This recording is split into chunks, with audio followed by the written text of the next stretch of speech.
plan décoratif qui servait à végétaliser l'université est en création. Et parallèlement, il y avait un inventaire de la flore ivoirienne qui avait déjà commencé en 1953.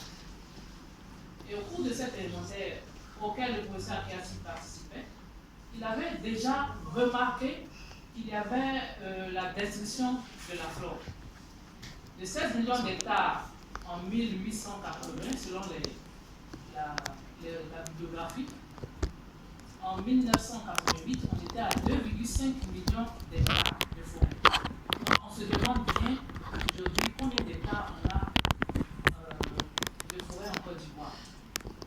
Il y a plusieurs raisons qui peuvent justifier cette dégradation de la flore.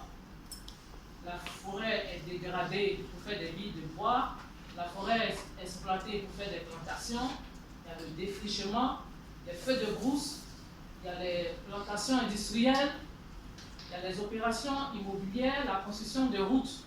Tout ça contribue à la dégradation de la flore. Alors, pendant donc cet inventaire, ayant remarqué la dégradation de la flore, il rapportait des semences de ses missions, que ce soit des boutures, des graines, qu'il essayait de planter en arrière de la pépinière sur ce site. Et de cette manière-là, il a réussi à introduire 750 espèces. 750 espèces de la flore ivoirienne. Mais en plus de ces espèces de la flore ivoirienne, on a quand même des espèces de la sous-région et des espèces exotiques.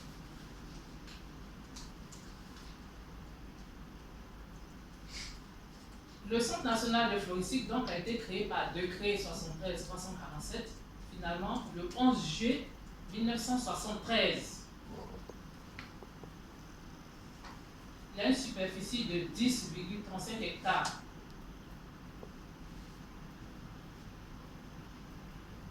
Lors de sa création, il y a des missions qui lui ont été assignées. Il s'agit de réaliser des études de botanique, exécuter toute étude sur les plantes médicinales, réaliser des études de protection de la flore, la conservation de l'herbier national, comme mission également la construction d'un musée botanique. Et il y a aussi l'idée de création d'une bibliothèque riche en ouvrages de systématique et de taxonomie. Quelles sont les composantes du Centre national de floristique? On dira qu'il y a deux composantes essentielles au Centre national de floristique. Il y a d'abord une collection, on dira, vivante. Donc la mission qui est la conservation de la flore, la conservation vivante et la conservation séchée. Donc après, on va faire un parcours. Vous allez visiter chaque entité du Centre national de floristique. Au niveau de la collection vivante, donc il y a le jardin botanique, il y a également deux parties. Il y a l'arboretum, qui est la partie plantée. C'est-à-dire la partie où le professeur a introduit les espèces, qu'on appelle arboretum. Environ 5 hectares. Parmi les espèces qu'il a plantées, on a parlé de 750. On en rencontre 127 espèces rares et menacées de la flore ivoirienne.